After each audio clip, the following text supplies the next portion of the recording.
Cuando en Argentina decimos en criollo, queremos decir para que lo entiendan todos. Por eso presentamos Astrología en Criollo, un podcast de Agus Astrología.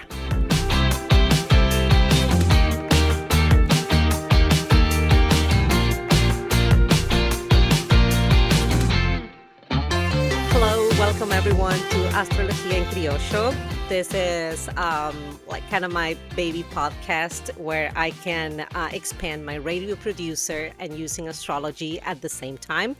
And today I have a very special invite to my podcast. It's been a while since I've wanted to start getting here astrologers from all around the globe.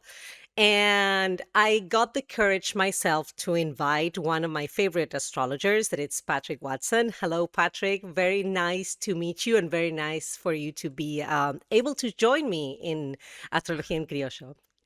Thank you so much. It's a pleasure to be here. Thank you. Patrick, I know that you are developing a software. That's why I contacted you, because it is right now a little bit of an odd situation regarding AI, but I've been following the work that you've been doing with this, and I want you to tell me, how did you came up with the idea of using AI to develop an astrology software? So, that wasn't the first thought. I mean, while we do use AI tools to help develop astrology, um, the the first the first inkling I had about integrating AI with astrology at all came in the summer of 2023. In early 2023, I used ChatGPT for the first time, like a lot of people, and was very impressed, by what it could do. And I feel like when I first used it, I had this realization that this would really change things. I sort of got a sense of the enormity of what it represented, and I feel like I went through the stages of grief very quickly. Um, but I came around to acceptance that this is probably a technology we're going to have to deal with for a long time, fairly quickly. Yeah. And so by the summer, I was using it to do things that I previously had not been able to do. I used to make a lot of astrological spreadsheets, and I would use AI to find the formulas that I needed to make these spreadsheet tools. But they became so unwieldy, I couldn't even release them because they were too slow. And I finally realized I needed to cross over to Python and coding in order to make the tools that I wanted to use. Basically, uh, my path to using AI came from wanting to solve a problem, which is that we have a lot of techniques and Time Lord techniques, especially in astrology, that we just don't have the tools to explore yet. And so I'm putting in the position of having to make my own tools in order to answer questions. And I think that if we now have the technological means to be able to actually start trying to answer some questions we've had as astrologers. Now that we have access to this kind of technology, we actually can, potentially settle some debates or answer new questions or come up with new questions. Yes. And so, in the summer of 2023, I wanted to develop an ephemeris that I could talk to. And so I did. I developed an ephemeris that I could ask. I could ask it, when did Mars go retrograde in Sagittarius in the 20th century? And then it would just give me back the dates. And so I never released it. But that was one of the things that happened that sort of led to working with the other developer, John. John Streaker is the main developer of our project. And so we kind of put our minds together.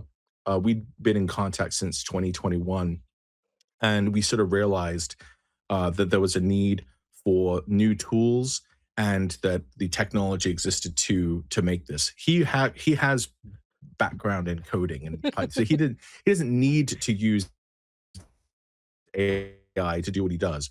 I still do. I've learned a lot about coding in Python, I but I do for my own work with the software. I do rely on AI tools to be able to help generate designs and to generate functionalities for the software. And sometimes John will have to clean them up, but I can contribute in that way. And using AI to develop Nechepso that's basically um, that's a part of how we develop it, but it isn't like the main uh, reason that we built it or something. It's a good software even if you don't use any AI tools at all. Um, and to be clear, as of right now, May 11th, 2026, there are no AI tools available in the software just yet. We're still developing the AI integration, but we hope that when we do finally release that, hopefully at some point this year, that it will be uh, extremely useful.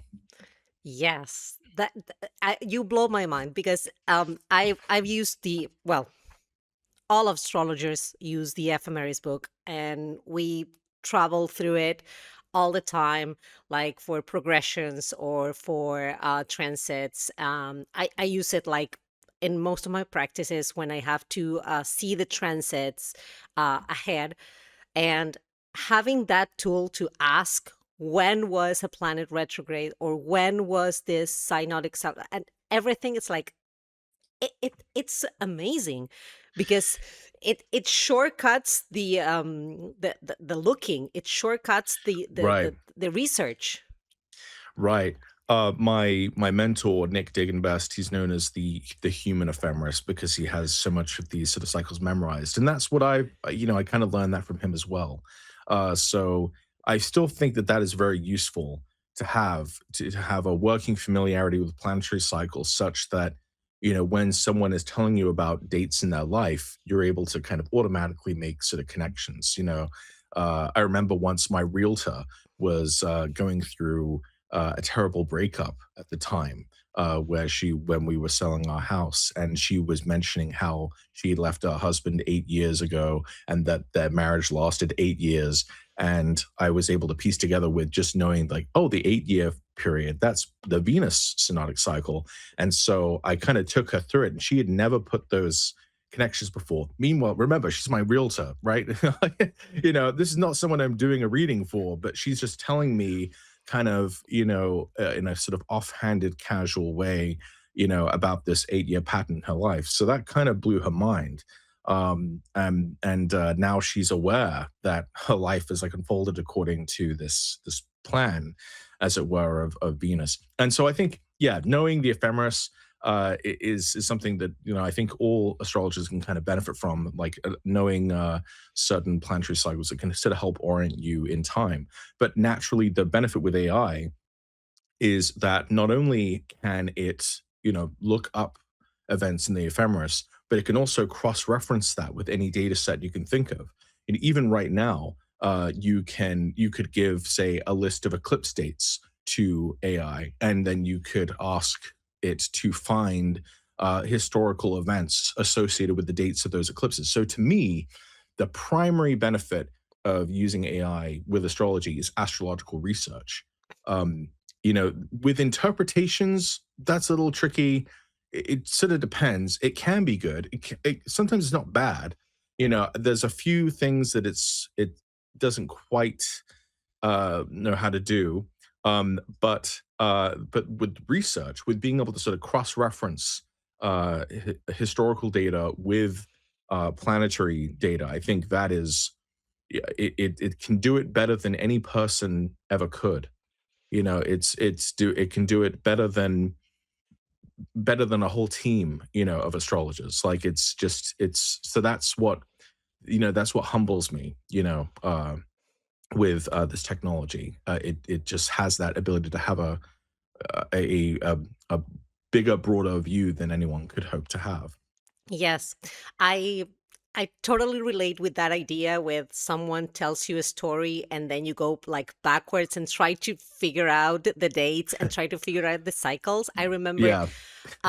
last year when you were at Norwalk and you talked about the Venus synodic cycle. I cross-referenced it with my own story with my husband, and it was amazing. It was like the times were Yeah. like so perfect. And there is a fellow colleague that calls me Jarvis because I have like the ability to remember the Like an numbers. Iron Man? Yeah. Yes. Okay, yeah. The numbers. So when she says, okay, this happened to me in this date, and I was like, okay, but that was in the fourth grade of that plan. So it was a squaring. It's like, how do you do it? How do you remember all the degrees in a birth chart? I don't know. I just do. Right, right. It's sometimes kind of like a potty trick. Yeah. Like sometimes when someone will tell me their birth date, I'll be able to calculate most of the planetary placements, or or if um or if they give me some elements of their chart, I can usually figure out what time, what day, what the date was roughly, or what they were born. So I think that just it can be very very helpful. But even on a very basic level, you sometimes will, um, maybe you're reading an article, a news article even, and it will say, "Oh, this government lasted 29 years," and you automatically know, "Oh, it's a Saturn cycle." Yeah. Um, yeah, I think a working familiarity with cycle. There are still some things that human astrologers have to do, right? Yeah. It can't do it all for you, And I also think that astrology is such a human activity. Astrology is found in every human culture we've ever found. There's been some sort of tradition of looking at the sky and interacting with it and engaging with it. And I think in the same way that people enjoy, making music, I don't think that will ever change just because a computer can do it too. I think it's just part of our experience being human. This is something we do. We like to create things. We like to make music. We like to look at the sky and engage with it and relate to it and connect to it. So Yes. I'm a big fan to look at the sky. I have an episode on the podcast that I talked to an astronomer. She was very reluctant at the very first time to talk to me. It's like, I don't know astrology. This is like yeah, woo yeah, things for wow. us. It's like, but it's like whenever you can spot a planet with naked eye without using any apps on the phone, it was like blowing my mind because she said, okay, so you have to follow the path of the sun. And it's like after the sun, you're going to see in the same place all the planets. And I was like, yes, that was the answer to my question. And yes, I can spot Jupiter, I can spot Venus, I can spot Mars in the path Wow, at the sky at night. So that's amazing. that's And amazing. big kudos to that astronomer too, for agreeing to talk with you. Yeah, that's I can understand their hesitation. I understand, astronomers' skepticism and Yes. dislike of astrologists, but we're on the same team when it comes to being against the flat earthers, right? I mean, um, so anyway, um, What is your opinion about using AI for interpretations? But regarding right now that we have Uranus entering Gemini and it's making us a trine with Pluto in Aquarius, and I found myself that the entrance of Pluto in Aquarius was like very clear with the shown of AI and robots and everything. So, what is your opinion about that? well, I think we can certainly relate, or not just relate, but infer from a harmonious relationship between Uranus, this planet of technological disruption, with this Pluto in Aquarius, which is this sort of empowering element in uh in this realm of Aquarius, which relates to sort of abstract structures and things. I think uh, the I think a reasonable interpretation of that would be that we're obviously primed for some incredible breakthroughs with this kind of technology. I'm also a little wary, though, of the trine with Pluto, just because I think that there's so many ways in which this technology is being used to um, set up systems of control and surveillance by private industry or by governments. And I think that because trines are positive, right? But positive for who?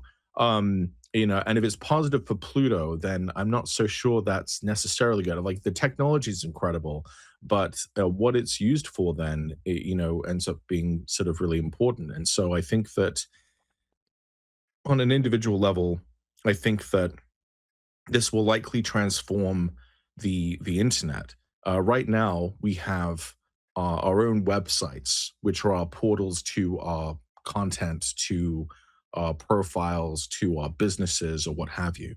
And I think that with Uranus and Gemini, especially with Uranus and Gemini being the sign of the twins, I imagine that we will probably export our websites to our digital avatars that will have our own digital twin that can do services for us, that can do our errands, that can, uh, yeah, sort of essentially function as our own kind of virtual selves or virtual assistants to ourselves. Um, so that's one way I think that Uranus and Gemini might sort of come about, or one way that that could make sense is like the emergence of our digital doubles.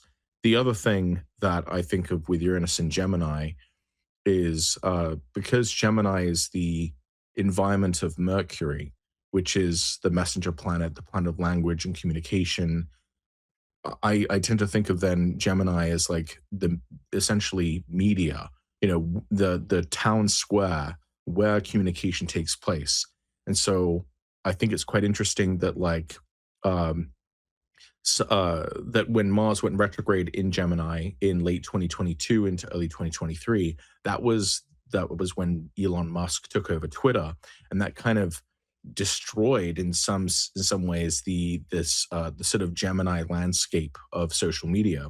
And what I think and it were fragmented into many different sort of sites. And so I think what will probably happen then, now that Uranus is in Gemini, is that we may have the emergence of new independent platforms for speech that are independent from billionaires, that are independent from governments, that are truly um, uh, for, I guess, the people. And this could also make sense for like new encryption methods as well. There's the so-called encrypted apps of today can still be accessed, with a warrant from a government. And so I assume that Uranus trining Pluto might also bring about those sort of more novel forms of secure encrypted communications and independent platforms for speech. So those are some of my thoughts. Not all of them are positive, but I think that ultimately is positive, and I'm still excited for some of the cool things that this technology can do. Yes, we talked about that with a fellow colleague, that a trine, it's essentially a positive aspect, but does not mean that it's going to bring up positive things. It means that the energy is flowing in that Right. place. And I remember, like, a couple of weeks ago, my parents went to get a visa to travel to the States. We need a visa to enter the States right now. Mhm.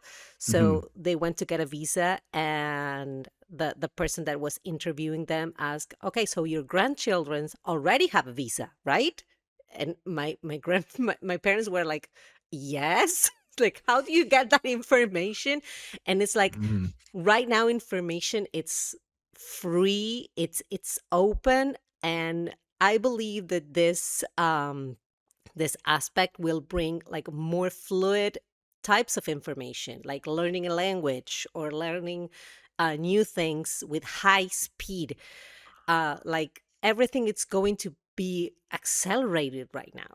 And the possibility to connect with other people around the globe, it's going to be faster and it's going to be easier. That is a great observation. I think that's a really good interpretation, actually. Like more instantaneous translation is that's a great way, I think, to look at this trans. And it's hard to say that that's a bad thing. I think breaking down the barrier of language, that only promotes greater understanding, that only promotes a recognition of our common humanity, and that's hard to see how it's a bad thing. The part that makes me a little nervous is uh, the risks to privacy and the risks to civil liberties. Yeah, Um, I remember it was Chris Brennan, I believe last year when Uranus entered Jupiter, like for that very brief time, that he posted a video of him being translated at the same time in Spanish, yes, and his mouth was like modulating the Spanish words, and it was wow. like, oh my God, this is going to be this fast. Yes. Yeah. Yeah, that's weird. That's wild. It's very, very cool. Yeah. It's wild. And I saw your videos talking with Nick about Nechepso, and I really would like for you to explain why did you call it Nechepso? Yeah. So, it actually wasn't either of us that came up with the idea, it was John. John came up with the idea of Nechepso, and we wanted to name it after an astrologer because our initial idea for the program is that it would be named after the astrologer, and when you're conversing with the AI, that you would be basically directly talking with that astrologer. So we considered a few possibilities, but Nechepso made sense for us because uh, Nechepso is considered one of the founders of Western astrology. So Hermes Trismegistus is kind of considered the ultimate sort of founder, but other sort of contenders too have been Nechepso and Petasiris.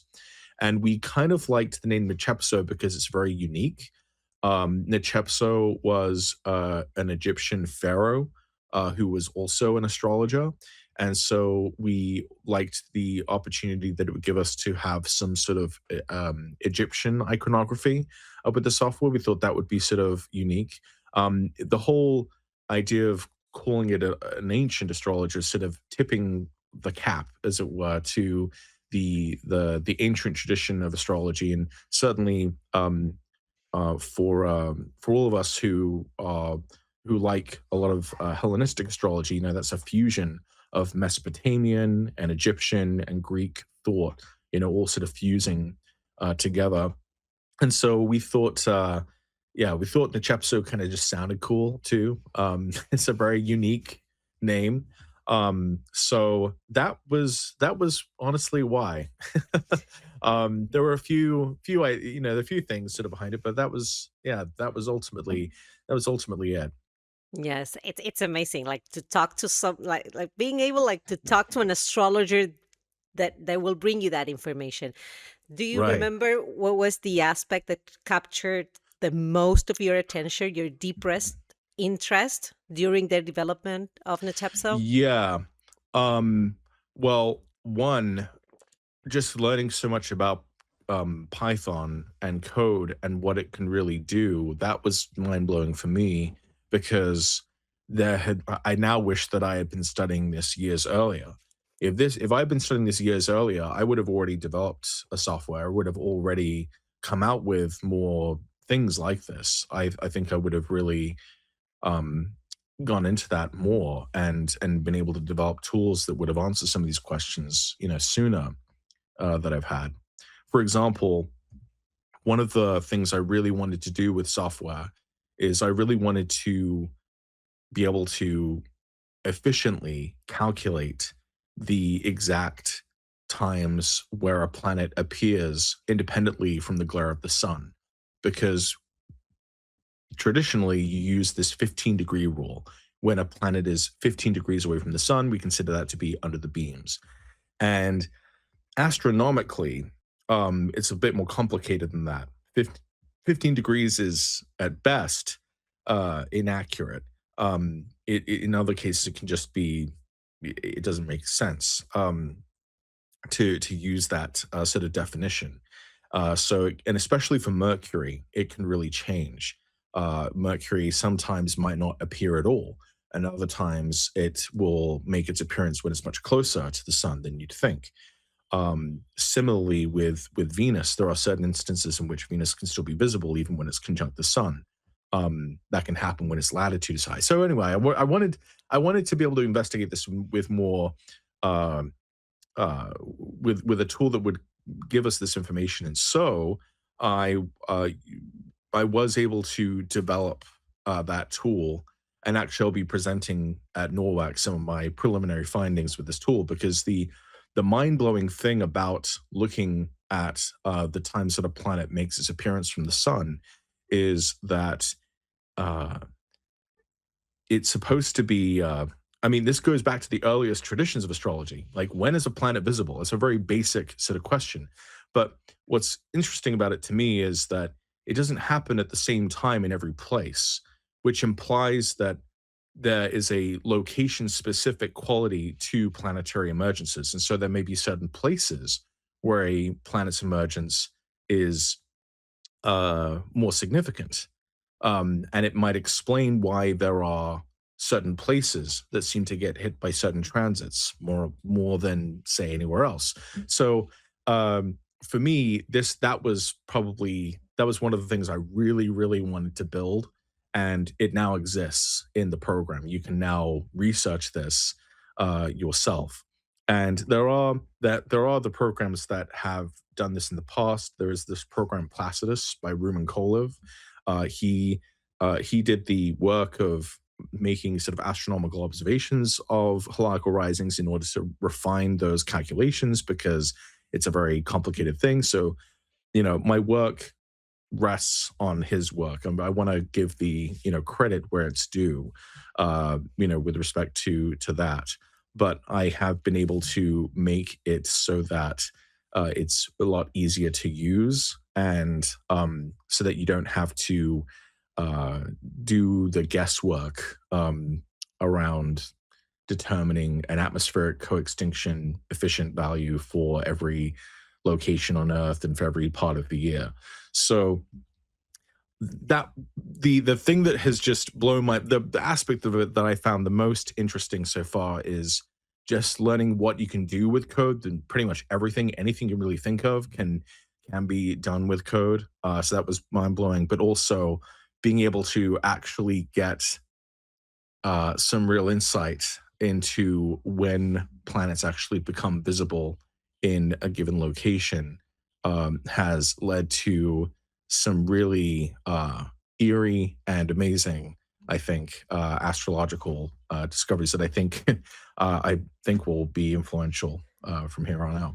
Do you believe that this is going to make a different kind of interpretations, like when we see a planet very near to the sun and we know that it's called burnt, like that the interpretation is going to be one for us?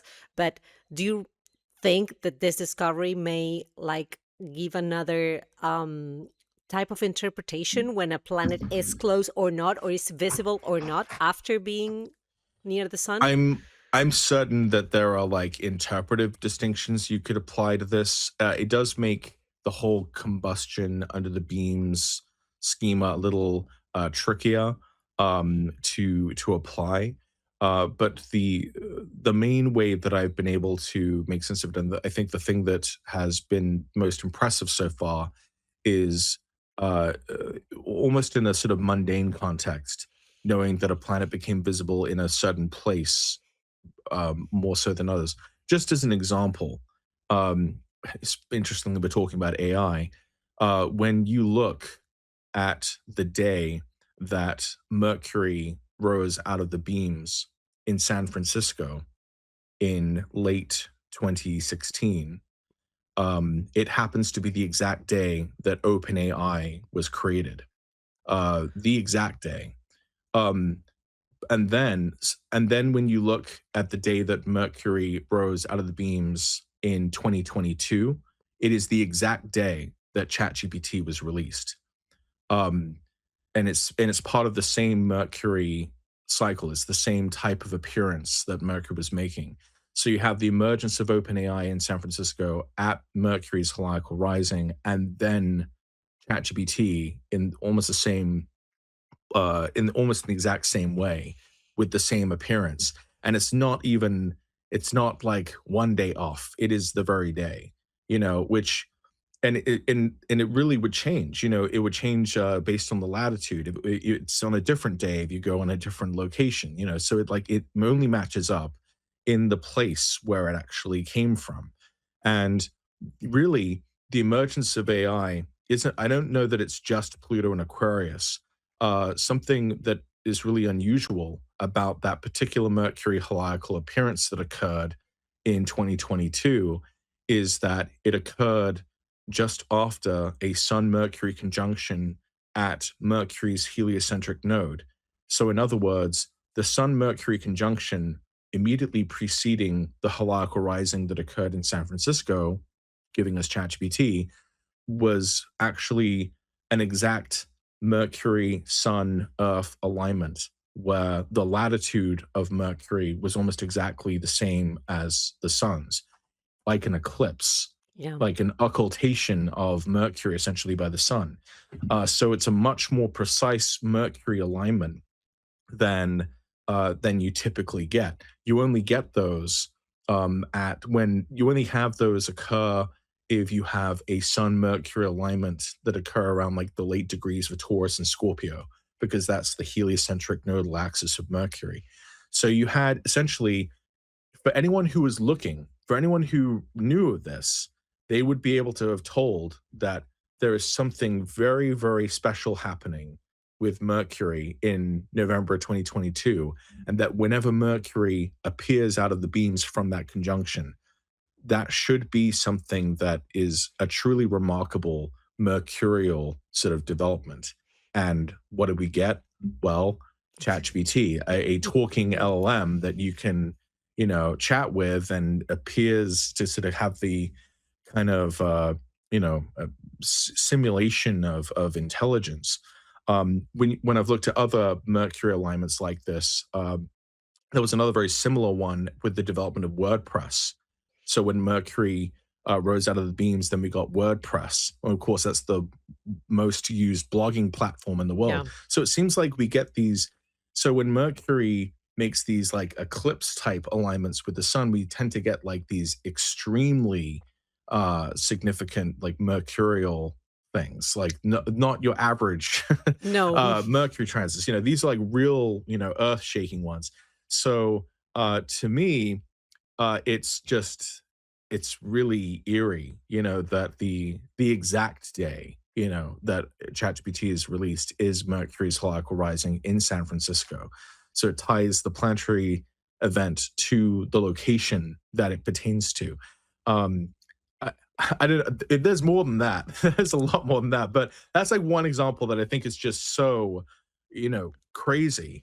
Yeah. Because and it's so specific. It's so accurate, or it's so precise.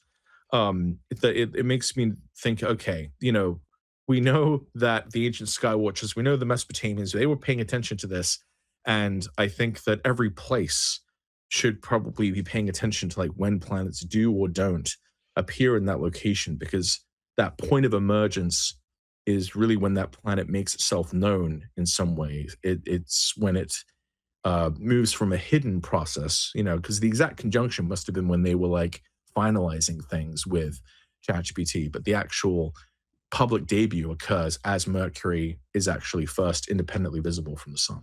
So with Nechepso, we will be able to locate a planet when it's going out of the beams of the sun and visible in the sky regarding the position where we are on the planet. So Exactly. Yeah. I can use it like to know Right where, now. yes, Yeah. when can I'm going to be able to see Mercury in the Yeah. sky? Yeah. Yeah. Whoa. And the the formula to determine that relies on it relies on your atmospheric extinction coefficient. And that is a value which is unique to each place on Earth as well as the time of the year. So what I was able to do is I took 10 years of satellite data from the Terra satellite, which is a climatological satellite, and I was able to reverse engineer a reasonable atmospheric extinction coefficient value for every place on Earth for every day of the year. Because before you would just have to provide this information. Like, do you know the atmospheric extinction coefficient of your city? Like, no, I mean, how No. would you know? So now so Nechepso takes the guesswork out of it. It just does it for you. So it gives you a reasonable figure for that number, and that allows it to generate these uh, more astronomically accurate times of heliacal appearances. And I have a few more plans that I want to do with this. I want to be able to calculate the whole world so that I can actually map out say the heliacal appearance of Mars. We could actually see like a temporal map of like, well, where does it appear first and where does it appear last? We could see we could we could see like the heliacal appearance of Mars as a global process as opposed to just a one singular event, because the way it actually behaves is that there are certain places where it happens first and there are other places where it may not happen at all, or where it may happen last. And I think there's something very important about when a planet is actually visible or not. So yeah, Yeah. to me, that's been the aspect that has been so mind-blowing. Like, we actually have an answer to this, and there's and it's not even it's not even a final answer. It's just, it leads to more questions, you know? It Yes. leads us to be able to, into a whole new area of research. So, this is very exciting to me. Do you feel more like do you like in the astrologic research, do you like more mundane astrology than personal astrology? That's a good question. Um I like both. I like both. I'm interested and very invested in both. Uh, I think that, um, yeah, I don't have another yeah, I don't have a deeper answer than that. I do like both. I'm very interested in individual charts and in the overall mundane sphere. Yeah, yeah, I do too. I really love like when I get an something at try to look at the sky to see what happens, to see what is going on, and I really love the cross reference between world events and astrology. But I really also love the cross reference between my own events or the people that come to me events crossing with the astrology and with their own birth charts. It's amazing how it works. So Right. Well, and sometimes you can even get clues about one from the other. Um, there are certain people who are born at very odd times. Like, for example, I always thought it was interesting that, for example, Julian Assange, the WikiLeaks guy, he was born in the same week that the Supreme Court of the United States ruled in favor of the New York Times for publishing the Pentagon Papers, which of course was the publication of war crimes. So you have someone born at that time whose whole thing is about disclosing government secrets. So I there's a few other kind of weird similarities like that, where someone is born from a time that kind of matches the thing that their life kind of ends up being about. So yeah, I think that kind of cross-referencing is really fascinating. did you track the astrological transits along the development of Nechepso? Yeah, yeah. Basically, Nechepso was the result of a Jupiter Uranus conjunction in 2023 to 2024. When Jupiter was in Uranus with uh it, it- yeah, when Jupiter was with Uranus and Taurus, that was in my 10th house. and my whole the whole direction of what I was doing, just exploded into this completely unanticipated direction. I'd only been, a music teacher, um, basically in 2018, and then I went into astrology, pardon me, full time after that. And now, by the end of the whole transit, I'm now, working in like astrology software. I mean, I still work as a consulting astrologer, but I didn't think that I would be, doing all this like software stuff. So that was really cool. And I think that the Jupiter Uranus conjunction too, it kind of made sense for the scale and ambition of the project. We wanted to really take astrology software into the future and to do something really incredible with it. And that was the first time we made our first working astrological AI. Um, it We did a public demonstration of it, and it was able to get questions right that GPT still gets wrong. So and the model will eventually be debuting is going to be even more incredible, I think, than that. But the that was the beginning, though. The Jupiter Uranus conjunction was just this explosion of optimism and confidence and shooting for the moon and just going as high as we could possibly go to take this as far as we possibly could. The actual process of making it real, though, was really the Saturn Neptune conjunction. It was in late June of 2025 when Saturn was closest to Neptune, and they made that first ingress that we released the program, but there were so many problems with it at the outset. Like, it was really, really slow. There were a lot of bugs. There were some things that, like, didn't really work with the software very well, and so we didn't really promote it at the time because it wasn't really ready. And we, we were under a lot of pressure to release it. So that's why we kind of released it in some ways before it was really ready to go. But interestingly, um, Saturn and Neptune retreated back into Pisces for a bit in 2025 when we made these Yeah. like upgrades and updates. And then it wasn't until they moved back into Aries and actually made the proper conjunction that we were able to finally release a stable version of the program. And so now it does work much better, and we're making improvements all the time. But the Saturn Neptune quality of it, I think, was about bringing a vision to reality. And I think for people who had a lot of really high hopes in the software, it was kind of brought down to the level of, well, this is what we actually could achieve. And while it does do amazing things, um, I can also understand if people felt like, well, this is kind of a step down from the Jupiter Uranus sort of promise. Like, I thought this was going to be able to do everything, and it will, but it will take some time to get there. Um, and the Saturn Neptune conjunction ended up kind of reflecting not just the arduous task of bringing a vision to reality and making the vision real, but also the the great. This might sound strange to say, but like the spiritual test it took to bring this across the finish line.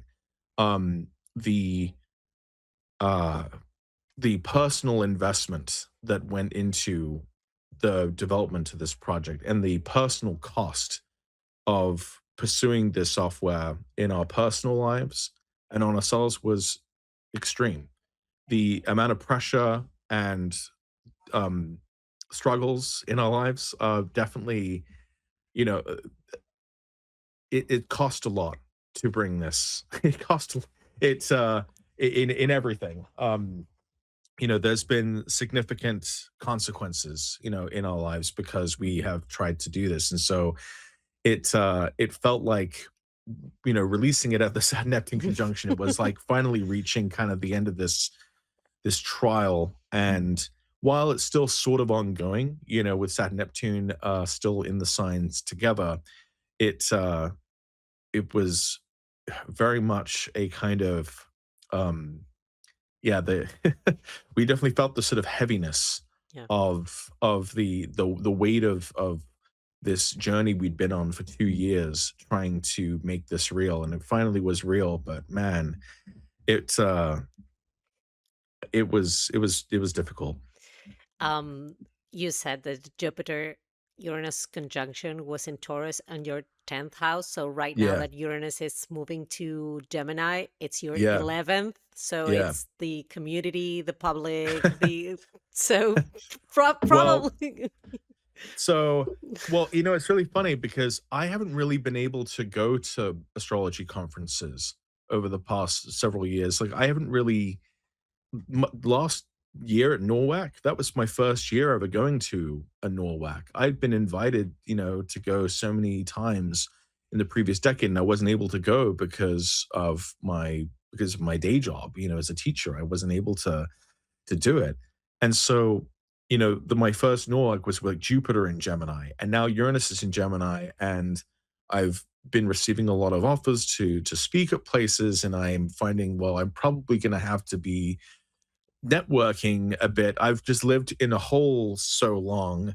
I haven't really had much time to kind of socialize, and I haven't really, been around a lot of people in a really long time, especially after the pandemic.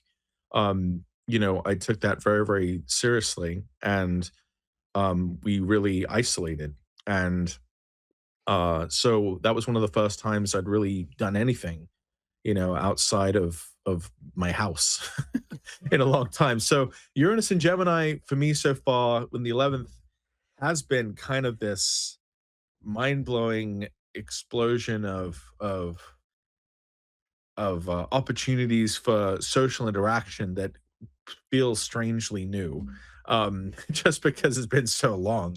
And I thought it was really interesting that actually that you reached out to me, while Venus is in Gemini in my 11th with Uranus there. And I just thought, okay, you know what? I'm going for it because, this must be like Venus saying like, this is a new friend potentially. Oh, thank So you. yeah, no, no, no problem.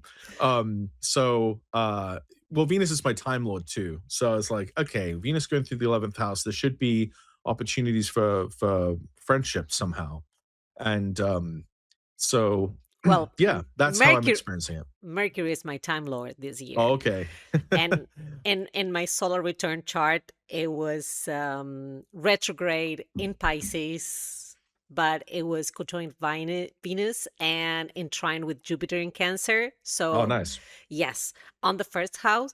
And a friend told me, a colleague, an astrologer colleague friend told me, okay, this is probably the year where you have to use a different language or develop different associates or partners to get out there with your work of Mhm. in astrology. And I was like, okay, so if this is the year, I have to start talking in English. I have to like go out there and say, okay, this is my other version type of Agustina that not only speaks Spanish but also speaks English, and start Your making. English is buenissimo. Oh, thank you.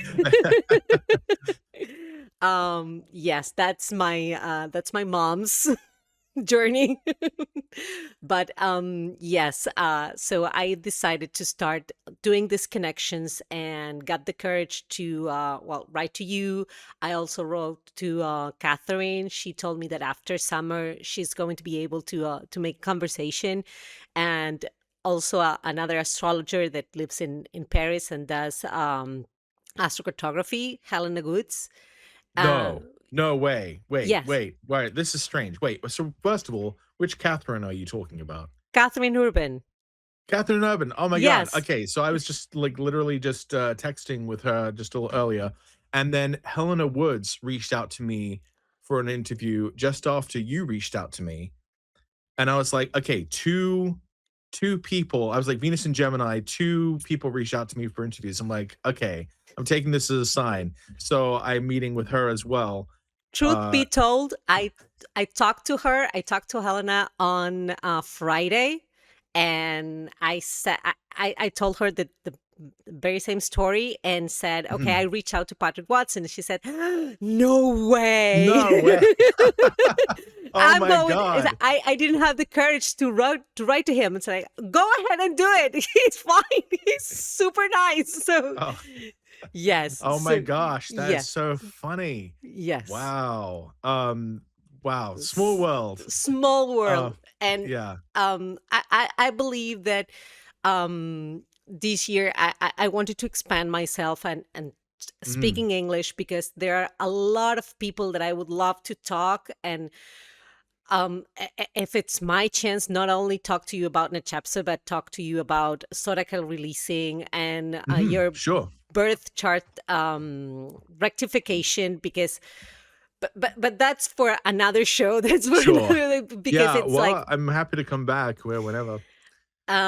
it's amazing how you talk about astrology and how you like cross reference. And you said, okay, Nick, it's like the ephemeris book all together, but you are like this kind of guy that sort of connects events. And I know that probably you studied a lot and you read a lot, but the ability to remember those things and be able to connect them so easily, it's a gift. Oh, thanks. Yeah, I think I would say the astrology just kind of does that itself though. Yeah. I mean, I'm not yeah, I mean, I think I you know, I've tried to learn, what Nick, can do. He calls me I used to call myself the pocket ephemeris. Um no, but we actually did an episode on the live stream where we did a human ephemeris off where we kind of competed. I would give him a date, he'd give me a date, and we would try to, reverse engineer it just using our brains. And I was able to hold my own. So he's called me an honorary human ephemeris. But yeah, I really I learned a lot from him and studying his work. And I think that anyone can do it. It's a lot of it is kind of simple math, but it is very cool though. It is very impressive and it is very useful. It's just so useful. It's like I feel like being an astrologer without knowing about some of those cycles is like being a musician without knowing your scales, Yeah. without knowing like the keys. There's just certain things that just come with the craft. An artist should know how to use color and shading and a writer needs to know how to spell at least a little bit. So I think an astrologer needs to be familiar with not just the qualities of the signs and the aspects, but to understand the fundamentals of the planets, especially in terms of the cyclical motions. Yes, the movements, because when you start like getting that, it's like very easy to track. It happened Yeah. to me a couple of times that a consultant came and said, okay, this is what is happening to me. And I was like, okay, but think about backwards, think about this Mhm. date or this date. And it was like, oh my God, how did you get to that? And it's like Right. going to track those cycles and tracking those events and knowing a person's birth chart and try to match that, it's amazing. And Yeah. the ability to check that out with world events, it's like, I don't know, I'm not able to say that a person, an astrologer, could not have predicted the pandemic, for example, but we can like for sure anticipate to some events. Yeah. No, absolutely. Um, well, I mean, you can see it on my website. I wrote a survival guide to the Saturn Pluto conjunction back in 2019, and the main theme that I kept coming back to was imprisonment. I wasn't thinking of the word quarantine, but I was like, it's like no one can go Yeah. anywhere. um, and um, I did mention disease, but I didn't really focus as much on the disease sort of portion. But I think it's really interesting that there was a Mars Saturn Pluto conjunction in Capricorn in in early 2020 at the beginning of the lockdowns, and we just had a Mars Saturn Neptune conjunction in Aries. Uh, And I think actually Chris just recently posted about this. He's sort of relating it to the hantavirus. Yeah. So it kind of makes me wonder if the hantavirus will have um, a larger scale potentially than we might anticipate, because it's not just a regular Mars Saturn conjunction, but with an outer planet, similar to 2020. So hopefully not, Hopefully because not. Here in Argentina, yeah, we are like getting our rewards about that because it's very near. The mountains here are near, right. and there are some cases here in the mountains, not where I live, but here in the mountains, there are some cases. So probably we need to like be aware.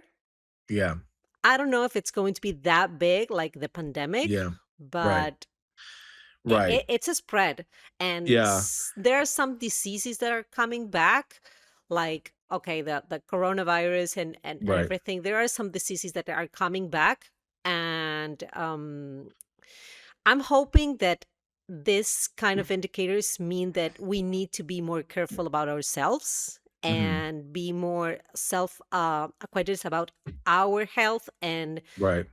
what do we do about it. Hmm. There's a couple of astrologers that I've heard that the Saturn Neptune conjunction in Aries also meant the self accountability regarding our spirituality, our self, and our not to be on the victim state like it was on Pisces. So regarding the diseases, it's like, okay, I need to take care of myself too, not only in my spirituality or in my mind, but also in my physicality, in myself. Right, right. I think well, I do think this would be different just because the in with coronavirus it was Mars and Pluto. This is Yeah. Mars and Neptune. So there would be this element of it being somehow a little more mysterious or harder to sort of track. With Pluto, it was just global. With Neptune, it's sort of somehow more subtle in some respect. But yeah, I'll be masking on the plane. I'm scarred. For Yeah. me, it happened in Saturn Pluto. That was all in my sixth house as well. So I was especially where I'm like, okay, I'm not messing around with this. Like, I'm not gonna. I have to take this seriously. And Well, you see, that's the difference between one and another. My husband also is a Leo rising, and during the pandemic, he had to travel a lot. mm, So also this was happening on his sixth house, but there is Venus in there, so oh, okay. he did not get the disease. Yeah, He did that's not great. get coronavirus at all. So Wow. it was strange, yes, because he I held traveled a out for lot. 2 years. I didn't get it until 2 years later. So uh, it was so stupid too. There was a Mercury retrograde in my 6th house, and it was in Capricorn, and we were invited to go to a hockey game, and we haven't been to anything, in years. So we thought, like, well, let's chance it. And the first thing that happens is we get it. It was very, very annoying. I only got it one other time after that, but otherwise, I've tried to be somewhat. I mean, you can only do so much, but you can also mitigate your risk to some Yeah. extent. And so I feel like, especially like in like major crowded areas, I still mask, and I don't care if people give me a strange look. I don't care, you have no idea why I'm wearing it. I might be No. sick and trying to Yes. prevent to spread it. Well, So last year yeah, we went to Disney in Orlando, hmm, and there was a yeah, lot of people masked. hmm. Wow, So that's interesting too, because Florida is not known to be a terribly mask friendly place. Um, yes. yeah, So Patrick, yes. for a Mercury retrograde chart, you're amazing to talk to. Oh, thank Thank you you. so much. uh, thank you. I tend to go on and on, so thank you very much for your patience. I tend to hog the mic No, not at all. I enjoyed it a lot. Thank you so much for agreeing to meet with me and Of have this course. conversation for my podcast. Hopefully, we can meet again. I would love to talk about zodiacal releasing and Sure. birth chart rectification because All right. I believe that there's like a spot there, and there are a lot of different techniques to get a time. But Mhm. I know that you are very known for that.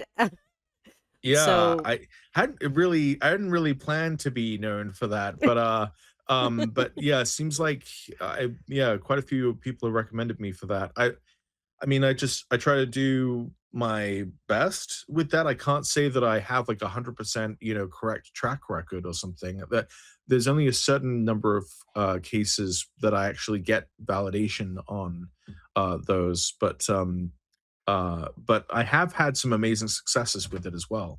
There was at least one case where the person didn't know within a whole 24-hour period when they were whoa. born, and I was able to get it within 4 minutes of the time they later discovered. So it is possible. Yeah. And in a few other cases, I was maybe like an hour off or something. Or got the right rising sign at least. So it is possible to Yeah. do. So anyway, I know you're trying to wrap it up. I won't No, not spoil at it all. until the news segment. No, no, no, no. I will be here for hours. Just trust me. I will be Okay. going and going. My Gemini moon is like so pleased right now. And for sure, I'm going to ask you again to come to the podcast. And I know that you are not more of a social media person, probably right now with Uranus and Gemini. I don't know if you're going to come I up with social I media.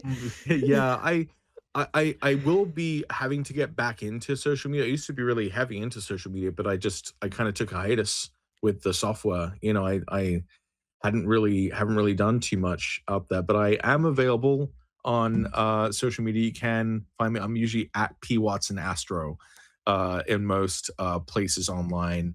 And of course, my website is just patrickwatsonAstrology.com, where you can find me and my services. And then, of course, Nechepso.com Yeah. is the website for Nechepso. Thank you so, so much. It was incredible chatting with you. Yeah, pleasure. I cannot repeat enough that I'm so looking forward for next time. And thank you so much. And for those of you hearing us, you can find me on Astrología, and also you can find me on Spotify, on Apple Podcast, and YouTube. Thank you so much for joining us today in Thank Astrología you. en Criollo. Have a really good day. Bye bye. Esto fue Astrología en Criollo. Porque acá en Argentina, cuando decimos en criollo, significa para que lo entiendan todos. Mi nombre es Agustina Sampietro. No te olvides de suscribirte a este podcast para no perderte de ningún episodio y seguirme en las redes sociales, que estoy como Agus Astrología. Ahí también, en el link de mi perfil, vas a encontrar el contacto para poder agendar tu lectura de carta natal, de revolución solar y también tener tu acompañamiento emocional astrológico personalizado. Te espero en el próximo episodio de Astrología en Criollo. Bye bye.